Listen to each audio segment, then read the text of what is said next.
ખેડૂત મિત્રોને જય શ્રી કૃષ્ણ. હું આદિત્ય પંડ્યા આપ સૌને આવકારું છું. મિત્રો, કપાસના ગુજરાતના વાવેતરના આંકડા એવા છે. એ ઉપરાંત બજારમાં શું ચાલી રહ્યું છે, રૂની ઘાસડી ક્યાં પહોંચી અને કપાસ હવે કેટલા ભાવમાં વેચાય, બધી માહિતી આ વિડીયોમાં લઈને આવ્યો છું. તો જરૂરથી આખો વિડીયો જોજો. સૌપ્રથમ આપણે વાત કરશું ગુજરાતમાં કપાસના વાવેતરના આંકડાઓની, જેના આંકડાઓ ગુજરાત સરકારના કૃષિ વિભાગ દ્વારા બહાર પાડવામાં આવ્યા. ગઈકાલે જે આંકડો આવ્યો એ આશ્ચર્યજનક છે, કારણ કે વાવેતરનો વિસ્તાર ગયા વર્ષની બરોબર પહોંચી ગયું છે. ખેડૂતોએ વાવ્યું નથી, જ્યાં વાવ્યું હતું ત્યાં નષ્ટ થઈ ગયો છે, ફેર વાવેતર થયું નથી. આમ છતાંય 27 જુલાઈ સુધીમાં કપાસનું વાવેતર સરકારે 20,01,000 હેક્ટરમાં બતાવ્યું છે. હવે આ આંકડો કોઈને મગજમાં ઉતરતો નથી, પણ આંકડા છે, સમાચાર છે, એટલે તમને આપું છું. ગયા વર્ષે આ સમય સુધી વાવેતર 20,17,000 હેક્ટર હતું. એટલે આમ જોઈએ તો ગયા વર્ષની સરખામણીએ માત્ર લગભગ 16,000 હેક્ટર જેટલો જ ઘટાડો બતાવે છે, અને આ ઘટાડો બહુ મામૂલી કહેવાય એવો છે. એટલે ગયા વર્ષ જેવું વાવેતર થઈ ગયું એવું સરકાર બતાવે છે. સરકાર ક્યાં સર્વે કરવા જાય છે, કેવી રીતે આંકડા મેળવાય છે, બધાને ખબર છે. મિત્રો, શરૂઆતમાં જ્યારે વરસાદની અછત હતી, મે મહિનામાં આરંભમાં જે વાવેતર થયા હતા એમાં ઘણો બગાડ પણ થયો હતો, અને ફેર વાવેતર પણ થયું. ફેર વાવેતર પણ ઉગ્યું નહીં, એવું બધું ઘણું બન્યું છે. શરૂઆતમાં વાવેતર પાછળ હતું, પણ હવે આ ગેપ લગભગ પૂરો થઈ ગયો છે. વાવેતર ગયા વર્ષ જેવું થઈ ગયું છે એવું સરકાર માની રહી છે. ખેડૂતો માનવા તૈયાર નથી.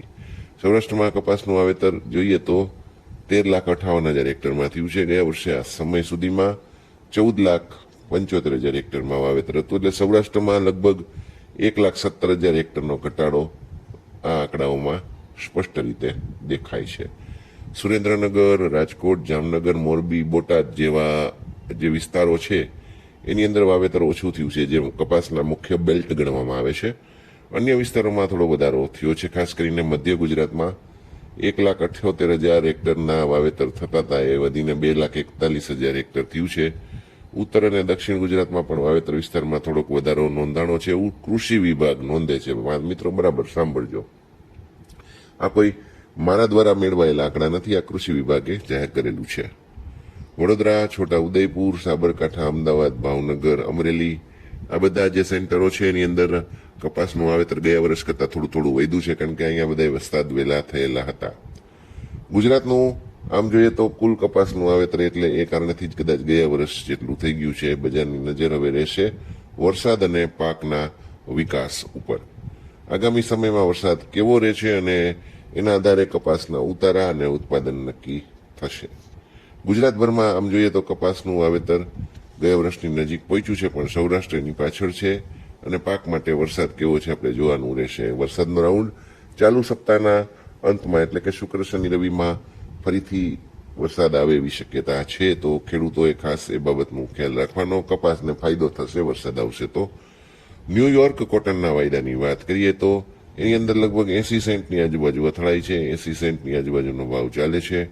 વાયદાની રેન્જ 78 થી 82 સેન્ટ સુધીની અત્યારે ચાલી રહી છે. ત્યાં કપાસનો પાક ઊભો છે, પાકની પરિસ્થિતિ સારી છે, ઉતારામાં કોઈ તકલીફ અત્યારે નથી.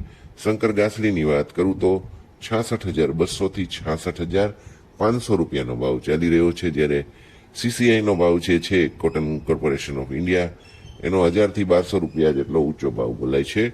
સીસીઆઈ પાસે હવે માલ નવી સિઝન જે આવશે ત્યાં સુધીમાં પૂરા થઈ જાય એવી પૂરેપૂરી શક્યતા છે, કારણ કે ફક્ત 17 થી 18 લાખ ઘાસડી સીસીઆઈ પાસે બચી છે.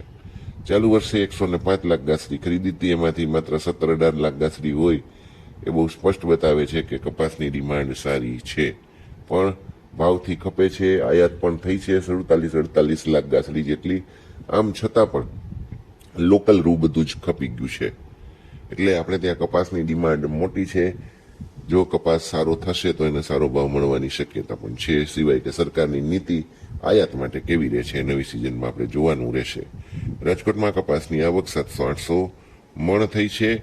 1-2 એન્ટ્રી હતી 1930માં વેચાણી હતી. 2000ની રાહ જોતા હોય તો હજી રાહ જોવી પડશે, પણ અત્યારે કપાસની આવક ઓછી છે, સાવ નહીવત છે. એટલે કંઈ બલ્કમાં કોઈને માલ મળે નહીં, એટલે લેવાલી ધીમી રહેશે. એટલે આ ભાવ મળતો હોય 1900-1950 તો સારા માલમાં સારો ગણાય. 4G ક્વોલિટી 1870-1900, એ ગ્રેડ 1825-1870, બી ગ્રેડ 1770 થી લઈ 1825 રૂપિયા હતો અને સી ગ્રેડના કપાસના ભાવની વાત કરું તો 1700 થી 1750, ઊંચામાં 1780 રૂપિયા સુધી ભાવ ચાલે છે. કપાસિયાનો ભાવ 1000 રૂપિયા સુધી છે અને ખોળના ભાવ ટકેલા બોલાઈ રહ્યા છે.